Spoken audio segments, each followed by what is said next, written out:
Salut, moi c'est Visconjo. Dans cette vidéo, on va parler de crypto-monnaies. On va te donner les bases. Toi qui viens à peine de te lancer dans les crypto-monnaies, qu'est-ce que tu as besoin de savoir quand on parle de crypto-monnaies? On entend parler aujourd'hui de crypto-monnaies. Qu'est-ce que c'est? Comment est-ce que je fais mes premiers pas? Comment est-ce que j'achète les crypto-monnaies? Comment est-ce que cet univers fonctionne? La blockchain, c'est quoi? Où est-ce que je vends? Où est-ce que j'achète? Comment je fais les transactions? Un portefeuille, c'est quoi? Comment est-ce que je sécurise mon argent? Donc, reste jusqu'à la fin de la vidéo. Partage la vidéo, active la cloche de notification, abonne-toi à la chaîne pour ne rater aucune de mes vidéos. Sur cette chaîne, on parle beaucoup plus de crypto-monnaies, d'investissement pour permettre aussi aux Africains d'utiliser ce levier d'investissement qui rend les personnes riches de par le monde entier. Donc, on va parler tour à tour de qu'est-ce que c'est que la crypto-monnaie, qu'est-ce que c'est que la blockchain, c'est quoi le staking, c'est quoi le mining, comment est-ce qu'on fait pour faire les échanges d'une plateforme à une autre, un portefeuille. C'est quoi? Comment je crée mon portefeuille? Reste jusqu'à la fin, la vidéo s'annonce intéressante.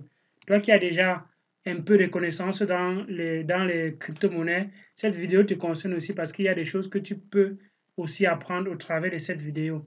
La première chose qu'on doit savoir quand on se lance dans le monde des crypto-monnaies, c'est le fameux mot do your own research. Do your own research pour dire faites toujours vos recherches avant d'investir. Je ne suis pas un conseiller financier, je suis juste une personne qui te partage ce que je trouve comme information et que je pense que ça peut t'aider, bien que ça peut aider les uns et les autres à connaître aussi ce monde de la finance là qui est en train de se dessiner à l'avenir. Donc, le mot do your own research, c'est exactement ça. Ça veut dire ne prends pas ce que quelqu'un d'autre te dit pour acquis. Quelle que soit la personne qui te vend un projet, quelle que soit l'information que tu reçois, prends toujours la peine de vérifier cela avant de faire une décision qui te concerne. Donc, si tu veux investir, n'investis pas parce que quelqu'un t'a dit quelque chose, mais investis parce que tu as fait tes recherches et que tes recherches te conduisent bien. Tu es persuadé que c'est effectivement, il faudrait que tu investisses. Donc, ce mot va beaucoup revenir quand on va parler des crypto-monnaies, le mot DIOR, Do Your Own Research. La crypto-monnaie, en fait, c'est quoi? La crypto-monnaie, selon Wikipédia ou bien crypto-actif, c'est juste une monnaie émise de pair à pair, de particulier en particulier. Donc, avant, quand on voulait faire des transactions se faisaient d'institution à institution. Par exemple, si vous voulez envoyer l'argent d'un pays à un autre, généralement, c'est une banque qui envoie l'argent à une autre banque. Donc, ce n'est pas toi qui envoies directement l'argent à cette personne-là. Donc, il y avait une personne au milieu jusqu'à ce que la blockchain arrive. Donc, la blockchain a ceci de particulier que les transactions se font de particulier à particulier. Quand tu émets de l'argent ici, la personne qui est de l'autre côté reçoit cela sans qu'il y ait une personne au milieu pour valider ou bien pour effectuer la transaction. Donc, la transaction que tu vas faire, généralement, elle utilise les principes de cryptographie associés à l'utilisateur et au processus d'émission et de règlement des transactions. Donc, en fait, il y a tout ce que tu vas envoyer comme information, c'est une information qui est cryptée. Et elle est cryptée et en plus, elle est acheminée à cette personne-là. Cette personne va décrypter l'information avec ce qu'on va appeler les clés privées, les clés publiques. Et la clé privée, c'est ton adresse. La clé publique, c'est ton adresse et la clé privée, c'est ton mot de passe. Donc, tu vas donner ta clé quand quelqu'un va vouloir t'envoyer de l'information, la personne va te donner, en fait, tu vas donner ton adresse publique qui est ta clé publique à cette personne-là et cette personne va utiliser ta clé publique pour t'envoyer de l'information. Donc, en fait, l'information est cryptée et l'information est mise dans la blockchain. La blockchain, donc, c'est une technologie de stockage et de transmission de l'information prenant la forme d'une base de données. Donc, une base de données, c'est comme un gros livre, bien comme une bibliothèque dans laquelle on a stocké plusieurs informations dans des livres. Et donc, on peut considérer un livre comme un bloc dans la blockchain. Un livre a beaucoup d'informations à l'intérieur. Et donc, une fois que le livre a été mis dans la bibliothèque, elle ne peut pas être retirée. C'est pour ça qu'on dit les transactions dans la blockchain sont irréversibles. Donc, une fois que quelque chose est mis dans la blockchain et le processus pour mettre cela dans la blockchain, c'est ce qu'on va voir après, c'est le minage. Donc, l'information est mise dans un gros livre et ce gros livre est public et tout le monde peut voir ce qui se passe dans la blockchain. Donc, si quelqu'un me donne son adresse publique aujourd'hui, je peux voir toutes les transactions qui ont été effectuées dans cette adresse-là. Donc, s'il a reçu quelque chose, s'il a envoyé quelque chose. Mais par contre, je ne peux pas savoir à qui appartient cette adresse-là. Donc, l'information est bien publique, mais on ne connaît pas les personnes qui sont derrière, qui sont à l'origine de cela. Donc, c'est le côté anonyme de la blockchain. Donc, la blockchain qui a la particularité d'être partagée simultanément avec tous les utilisateurs et qui ne dépend d'aucun organe central. Donc, il n'y a pas une personne qui régule les transactions, qui dit que telle chose peut être ajoutée à la blockchain, telle chose ne peut pas l'être. Non, c'est les algorithmes de validation, bien d'ajout des blocs dans la blockchain sont des algorithmes automatiques et ce sont les ordinateurs qui le font. Donc, il n'y a pas de personne qui dit que oui, ça doit être ajouté, ça ne doit pas être ajouté. C'est différent du processus classique des banques. Donc, on a vu la blockchain, on a dit que les informations sont ajoutées dans une blockchain à travers le processus de minage. Le minage, c'est le processus par lequel les transactions Bitcoin sont sécurisées. Donc, quand on dit Bitcoin, ce n'est pas simplement le Bitcoin. On parle de Bitcoin parce que le Bitcoin, c'est la première crypto-monnaie qui a vu le jour en 2009. Et donc, c'est le Bitcoin qui fait en sorte même que la blockchain prend un sens, que la blockchain prenne un sens, parce que s'il n'y avait pas de crypto-monnaie associée à la blockchain, je ne pense pas qu'on serait autant en train de parler de la blockchain, de la crypto-monnaie. Donc, c'est parce qu'il y a le Bitcoin que la blockchain a un sens. Donc, le minage est le procédé par lequel les transactions de Bitcoin sont sécurisées. À cette fin, les mineurs effectuent avec un matériel informatique des calculs mathématiques pour le réseau Bitcoin. Donc, en fait, quand quelqu'un va vouloir ajouter un bloc dans la blockchain, ce qui va se passer, c'est que les ordinateurs vont effectuer des calculs pour vérifier, pour déchiffrer un certain nombre de choses. Et quand on va voir que oui, cette transaction est valide et qu'elle peut être ajoutée à la blockchain, alors la machine qui a validé la transaction, bien toutes les machines qui ont participé à la validation de cette transaction vont avoir des récompenses. Mais la machine en particulier qui a validé la transaction va bénéficier des frais de cette transaction-là. Donc, vous comprenez qu'il y a des frais de transaction qui sont alloués à chaque transaction. Mais les frais de transaction sont tellement faibles. Récemment, il y a une personne qui a fait une transaction de près d'1 milliard de dollars et la transaction n'a coûté que 3 dollars. Donc, vous imaginez une transaction de 1 milliard qui coûte à peine 3 dollars. C'est vraiment ridicule. Donc, les frais de transaction sont vraiment ridicules. Et donc, il y a donc, comme je disais tantôt, il y a des frais qui sont générés, qui sont distribués aux personnes qui minent, en fait, qui valident les transactions chaque seconde, chaque 10 minutes. Donc, à chaque 10 minutes, le réseau Bitcoin donne 6,25 Bitcoin par bloc. Donc, une fois qu'un bloc a été rajouté, il y a 6,25 Bitcoin qui sont donnés à tous ceux qui ont contribué à la transaction, bien à la validation du bloc. Donc, c'est comme ça que les nouveaux bitcoins sont donc générés. Donc, une fois qu'un bloc est ajouté, il y a de nouveaux bitcoins qui sont ajoutés et qui rentrent donc sur le marché. Et c'est comme ça que les personnes vont revendre donc, ce sont les mineurs qui vont revendre les bitcoins et que toi et moi, nous pouvons acheter. Donc, s'il n'y a pas de mineurs, on ne peut pas avoir de nouveaux bitcoins qui vont arriver sur le marché. Mais par contre, il y a maintenant des monnaies qui n'utilisent pas ce processus de minage-là, mais qui utilisent le processus de proof of stake. Donc, le proof of stake, ça veut dire que les personnes qui possèdent la monnaie valident les transactions. Donc, on appelle cela le staking. Le staking, c'est un processus de détention des coins dans un portefeuille de cryptoactifs pour soutenir les opérations d'un réseau blockchain. Donc, les personnes qui ont déjà la crypto-monnaie dans un portefeuille actif soutiennent dans le réseau et c'est comme ça qu'elles valident les transactions du réseau là. Et comme elles valident les transactions du réseau, les personnes qui ont donc participé à la validation des transactions et bien à la sécurisation du réseau ont comme ça les frais de transaction, donc récupèrent les frais de transaction. On comprend que dans ce type de réseau, il n'y a pas de pièces qui sont ajoutées à chaque validation. Non, il y a juste des frais de transaction qui sont distribués aux mineurs.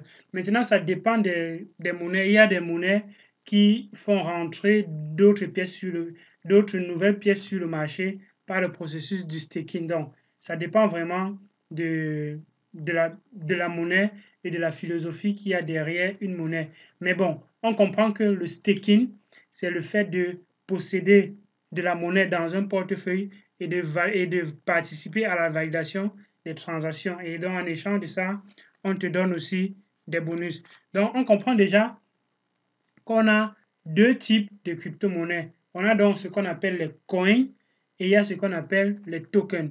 Donc, une crypto-monnaie, également appelée coin, est une unité de valeur qui existe sur sa propre blockchain. Donc, on comprend qu'un coin va avoir sa propre blockchain, dans son propre livre où il enregistre ses propres transactions. À la différence des crypto-monnaies, les tokens n'ont pas leur propre blockchain. Les tokens donnent également le droit à ceux qui détiennent le droit de participer dans l'activité de la blockchain donnée.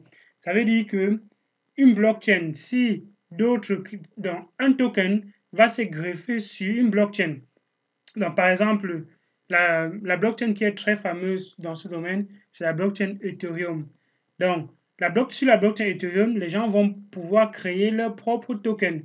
Et comme ces tokens sont basés sur la blockchain Ethereum, elles vont donc participer à l'activité de la blockchain Ethereum. Et c'est pour ça que la blockchain Ethereum prend beaucoup de valeur aujourd'hui. Parce qu'il y a plein de crypto-monnaies qui sont greffées, mais qui sont basées sur cette blockchain-là. Donc, il y a par exemple un type de token très connu appelé ERC20 token. Dans le ERC20 token, ce sont tous les tokens qui sont basés sur la blockchain Ethereum.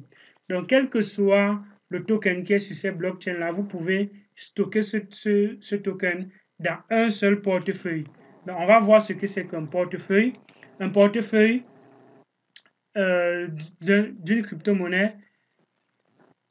Un portefeuille est un dispositif de support ou bien un support physique programmable ou service qui stocke les clés publiques et ou privées et peut être utilisé pour servir, pour suivre la propriété, recevoir ou dépenser des crypto-monnaies.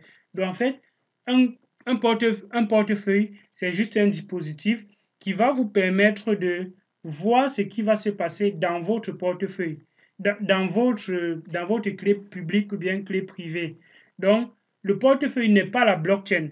Il y a la blockchain, mais le portefeuille va vous permettre de voir ce qui va se passer avec votre adresse qui est stockée sur ces blockchains-là. Donc, vous comprenez que la blockchain contient les informations qui sont de façon cryptée. Quand vous allez aller dans la blockchain, en fait, vous allez voir tout un tas de choses, mais ce que vous voulez, c'est pouvoir avoir votre adresse et savoir ce qui se passe dans votre adresse. Et c'est donc ça le rôle d'un portefeuille. Le portefeuille va vous permettre de savoir ce qui se passe. Cependant, la crypto-monnaie elle-même n'est pas dans votre portefeuille. En effet, dans le cas des bitcoins, bien des crypto-monnaies qui en dérivent, la crypto-monnaie est stockée de manière décentralisée et conservée dans un registre distribué accessible au public appelé la blockchain. Donc, comme je disais tantôt, le portefeuille n'a pas votre crypto-monnaie. Le portefeuille est juste un moyen pour vous de savoir ce qui se passe avec votre adresse et vous permettre de faire des transactions. Parce que si vous voyez la blockchain, comment est-ce que vous pouvez ajouter un bloc dans la blockchain? Vous ne savez pas comment le faire. C'est un peu plus compliqué que ça. Donc, il faut donc un mécanisme aussi simple que quand je vais envoyer l'argent à Toto, Toto me donne son adresse et à partir de mon portefeuille, je dis, bon, je vais envoyer peut-être un bitcoin à Toto. Je renseigne juste l'adresse de Toto et ça va chez Toto. C'est ça le rôle d'un portefeuille. Il va vous permettre donc de manipuler, de gérer votre adresse, de pouvoir faire les transactions facilement avec votre adresse. Mais votre crypto-monnaie n'est pas dans votre portefeuille, elle reste toujours dans la blockchain. Donc, on a plusieurs types de portefeuilles.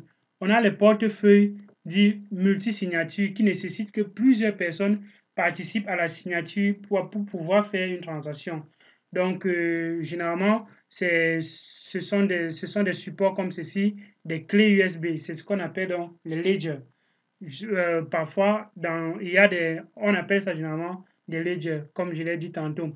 Il y a maintenant, ce qui est le plus utilisé, ce sont les portefeuilles non déterministes avec un portefeuille qui est déterministe. Un portefeuille déterministe, une seule clé peut être utilisée pour générer un arbre entier de paires de clés. Donc, ça veut dire que avec votre portefeuille, vous pouvez générer en fait d'autres adresses, d'autres clés.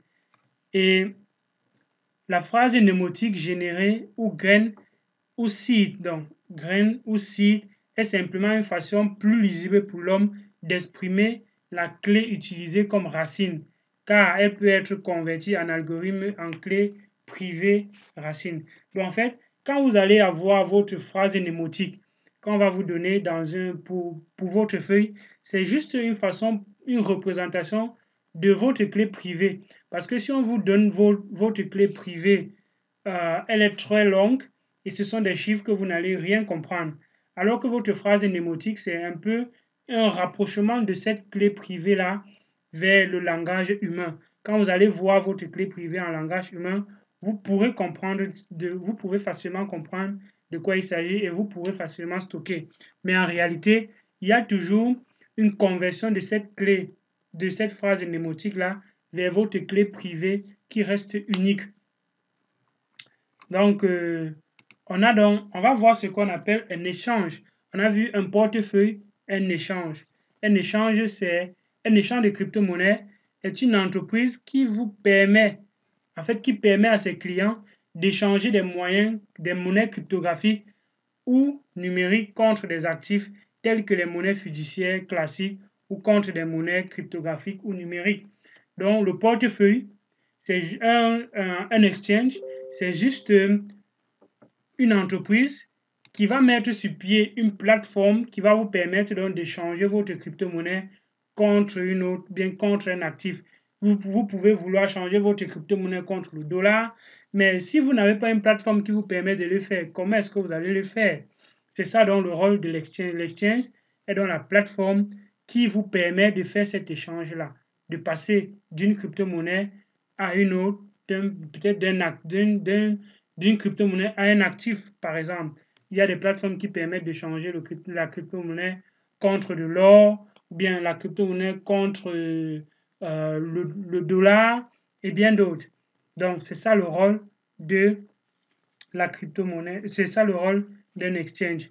Donc, on va parler cette fois-ci d'une plateforme qui est très connue et comment est-ce qu'on peut faire pour pouvoir acheter la crypto-monnaie au Cameroun, par exemple. Au Cameroun, il y a des moyens qui existent parmi lesquels Ejara. Ejara est une plateforme permettant à l'Afrique et à ses diasporans d'accéder à diverses offres d'investissement, actions fractionnées, matières premières, or, argent et crypto et plus. Donc, Ejara, c'est une plateforme qui vous permet au Cameroun, en Afrique, d'acheter de la crypto-monnaie. Pour le moment, Ejara est au Cameroun et elle vous permet d'acheter de la crypto-monnaie avec vos francs CFA. Donc, investir dans vos entreprises préférées à partir de 5 000 francs CFA. Aujourd'hui, on se demande comment est-ce qu'on va faire, nous qui sommes par exemple en Afrique, comment est-ce qu'on fait pour participer, bien pour avoir de la crypto-monnaie. Avant, ce qui se passait, quand il n'y avait pas Ejara, ce qu'il fallait faire, c'était avoir un compte dans une banque et avoir une carte Visa ou bien une carte Mastercard et aller maintenant dans un exchange pour acheter de la crypto-monnaie.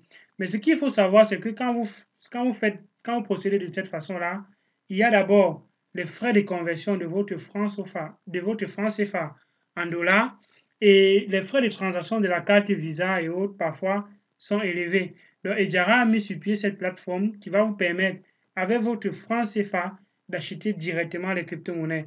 Donc, voilà un moyen le plus simple pour ceux qui sont au Cameroun d'entrer dans le monde des crypto-monnaies. Donc, moi, je considère Ejara comme la porte d'entrée dans les crypto-monnaies. Et je conseille à ceux qui sont au Cameroun de télécharger cette application, d'installer et d'acheter déjà les premières crypto-monnaies s'ils veulent même continuer à faire le trading ailleurs. C'est le moyen, c'est la passerelle vers le monde des crypto-monnaies. Donc, Ejara, chez Ejara, nos utilisateurs sont les seuls propriétaires de leurs fonds. Nous souhaitons assurer la pérennité des fonds de nos clients en leur proposant un non-custodial wallet, un wallet numérique qui ne se charge pas de la gestion de stockage des fonds. Donc, comme on a vu dans cette, comme on a vu ici, on a vu que le portefeuille est juste un moyen qui te permet de faciliter la gestion de tes transactions et de savoir à chaque moment quels sont les mouvements sur ton portefeuille dans ton adresse publique. Parce qu'on a dit qu'il y a une adresse publique et il y a une adresse privée. Donc, ce qu'on va faire, pour ceux qui sont au Cameroun, vous allez télécharger l'application Edjara. Si je vais ici sur Play Store, donc, vous allez télécharger l'application Edjara sur Play Store. Vous allez créer un compte et il sera facile pour vous maintenant d'acheter ou bien d'échanger la crypto-monnaie. Donc, quand vous allez installer, vous allez vous connecter, créer votre compte. Et là, ici, en bas, il y a possibilité d'ajouter l'argent. Donc, vous ajoutez d'abord Add Money to your wallet. Donc, vous ajoutez d'abord l'argent dans votre portefeuille. Une fois que l'argent a été ajouté dans votre portefeuille, vous pouvez maintenant acheter une des crypto-monnaies proposées par la plateforme. On a deux crypto-monnaies pour le moment. On a Tezos et on a les bitcoins. Il est très important, une fois que vous avez votre compte, que vous avez ouvert votre compte sur la plateforme, de télécharger votre phrase mnémotique, donc de faire un backup, de faire le backup, de télécharger votre phrase mnémotique, parce que si vous perdez votre phrase mnémotique, vous ne pouvez pas restaurer votre compte. Même Edjara ne pourra pas restaurer votre compte. Super important. Et donc, garder votre phrase mnémotique c'est hyper important. Donc, dès que vous allez faire cela, n'oubliez pas de télécharger, de faire le backup et de garder votre phrase mnémotique. Votre nom d'utilisateur, votre mot de passe que vous aurez utilisé pour vous connecter ne pourra pas vous servir à restaurer votre compte si jamais vous perdez. Seule la phrase mnémotique va vous permettre de restaurer votre compte. Et déjà, il a noté que la phrase mnémotique que vous aurez dans l'application Edjara, vous pourrez utiliser cette même phrase mnémotique pour votre wallet dans n'importe quel portefeuille.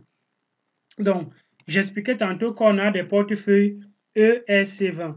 Et les portefeuilles ERC20, les adresses ERC20 peuvent se créer à partir de l'application myetherwallet.com. Donc, vous allez sur myetherwallet.com et vous créez un portefeuille ici. Pour ceux qui ne veulent pas avoir plusieurs portefeuilles avec différents blockchains, ce que vous pouvez faire, vous pouvez télécharger un portefeuille qui a déjà presque toutes les crypto-monnaies, ça le Bitcoin, et ça gère toutes les adresses ERC20. Donc, vous pouvez télécharger, par exemple, le portefeuille Trust Wallet. Trust Wallet.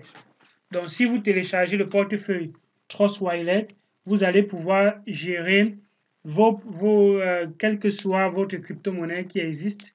Je pense que le portefeuille Trust Wallet supporte les Bitcoin, les Ethereum, Tezos et bien d'autres encore. Par contre, Edjara supporte pour le moment uniquement les Bitcoin et les Tezos. Ça veut dire que d'autres tokens, par exemple, si vous participez à un ICO, on va voir ce que c'est qu'un ICO, et que vous achetez les tokens, d'une crypto-monnaie, vous ne pourrez pas stocker cela chez Edjara. J'ose croire que les prochaines versions d'Edjara vont permettre d'apporter cette nouvelle blockchain-là, mais vous pouvez pour le moment télécharger Trust Wallet et ça vous permet de gérer déjà les crypto-monnaies telles que le Bitcoin, Ethereum, Tezos et bien d'autres, et avec une possibilité de faire aussi du staking.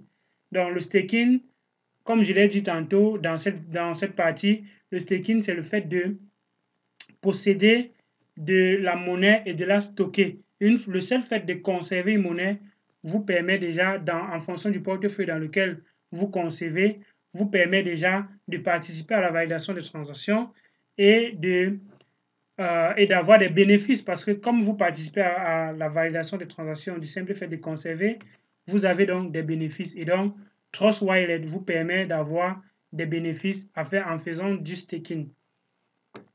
Donc, on va voir ce que c'est qu'un ICO. Un ICO ici, un ICO en anglais, c'est Initial Coin Offering, est une référence aux propositions de titres de capitaux par les bourses de valeurs IPO. Est une forme de financement en mi-chemin entre la levée de fonds et les financements participatifs par la prévente d'une nouvelle crypto-monnaie. Donc, ce qui se passe généralement, c'est que quand les crypto-monnaies veulent se lancer sur le marché, elles font ce qu'on appelle des préventes pour vendre les pièces avant et développer le produit. Parce qu'elles n'ont pas souvent les moyens de développer le produit. Et donc, ce qu'elles font, c'est qu'elles créent donc un token sur la blockchain Ethereum, parce que c'est facile de le faire sur la blockchain Ethereum. Et donc, quand ils ont créé le token sur la blockchain Ethereum, elles vont donc vous permettre d'acheter les tokens-là en pré-vente. Et donc, quand vous achetez les tokens en pré-vente, c'est ce qu'on appelle ICO, Initial Coin Offering. Et donc, il faut faire très attention parce qu'il y a beaucoup d'arnaques dans les ICO. En 2017, quand le Bitcoin atteignait la valeur de 20 000 $, il y a beaucoup d'ICO qui ont vu le jour et beaucoup n'existent plus aujourd'hui. Et ce sont des projets qui sont morts, qui ont scammé les gens, qui ont pris les gens et leur ont donné des tokens qui aujourd'hui ne valent rien. Moi, j'ai été une victime de cela. Donc, faites très attention avec les ICO, mais quand même, les ICO vous permettent déjà d'acheter les crypto-monnaies avant. Et donc, vous pouvez acheter, une fois que vous avez créé votre adresse, par exemple, dans le portefeuille, que ce soit Ejara, ou bien que ce soit Trust Wallet, une fois que vous avez créé une adresse là-bas, vous allez pouvoir utiliser cette adresse-là pour participer aux ICO. Pour ceux qui sont sur le navigateur, moi, j'utilise MetaMask. MetaMask est un portefeuille qui va me permettre d'avoir de la crypto-monnaie, de pouvoir gérer mon portefeuille directement dans mon navigateur. Donc, avec MetaMask ici, quand je veux, s'il y a un ICO, je vais juste cliquer là et je vais utiliser mon adresse qui est directement là-bas. Et c'est la même chose si je vais sur Trust Wallet, je peux également connecter mon portefeuille que j'ai sur MetaMask juste en renseignant les mots, les 12 mots-clés que j'ai, en fait, ma phrase mnémotique. Donc, une fois que j'ai ma phrase mnémotique, je peux me connecter, que ce soit sur MetaMask, que ce soit sur Trust Wallet, que ce soit sur MyEther, je pourrais me connecter sur n'importe quel portefeuille du moment où je garde ma phrase mnémotique. Donc, très important de garder votre phrase mnémotique. Donc, une fois que vous avez créé votre phrase mnémotique et que vous avez déjà acheté vos bitcoins sur Ejara, par exemple, il faut maintenant transférer cela de Ejara vers un exchange. Donc, l'exchange que moi j'utilise, c'est Binance. Donc, une fois que vous avez transféré donc, sur Ejara, ce qui va se passer, vous allez cliquer sur Withdraw. Donc, il y a un bouton ici qui va vous permettre de retirer. Une fois que vous avez cliqué là-dessus, vous allez renseigner l'adresse de votre compte Binance sur lequel vous voulez envoyer de l'argent. Donc, sur lequel vous voulez envoyer votre crypto-monnaie. Donc, une fois que vous avez envoyé votre crypto-monnaie, vous avez déjà votre adresse sur Binance, vous copiez cette adresse-là et vous renseignez sur Ejara lors du retrait. Peut-être je ferai une vidéo un peu plus explicite là-dessus. Et une fois que vous arrivez ici, vous pourrez maintenant vendre votre crypto-monnaie sur cet exchange-là contre d'autres crypto-monnaies. Si j'ai par exemple transféré le Bitcoin et que je vais arriver ici, je peux maintenant vendre le Bitcoin comme je peux vendre le Bitcoin en d'autres monnaies. Par exemple, je veux le dollar. J'ai les Bitcoins, mais je veux le dollar. Donc, sur Binance, vous pourrez vendre votre Bitcoin que vous avez transféré de Ejara. Vous pourrez placer votre vente sur l'application Binance. Et une fois que l'application a été validée, a été satisfaite, vous aurez maintenant les USDT. Donc les USDT, c'est une version stablecoin qui est adossée sur le dollar. Donc, je n'ai pas parlé de stablecoin ici, mais en fait, c'est comme l'équivalent du dollar numérique. Et comme le dollar est un peu stable par rapport au Bitcoin, le Bitcoin varie. Les crypto-monnaies ont ceci des particuliers qu'elles sont volatiles. Donc, quand vous voyez là, par exemple, la crypto-monnaie, ça varie tellement, ça change à chaque seconde, chaque minute, chaque seconde, ça change. Parce que les crypto-monnaies respectent le principe de l'offre et de la demande. Plus la demande est forte, plus la valeur va augmenter. Mais si l'offre est supérieure à la demande, alors la valeur va baisser. Donc, c'est ça basiquement le principe de l'offre et de la demande. Et donc, c'est pour ça que dans les crypto-monnaies, c'est très volatile. Et si quelqu'un vous dit qu'il a fait x1, donc il a eu les bénéfices de 100%, 200%, 300% en une journée, c'est possible.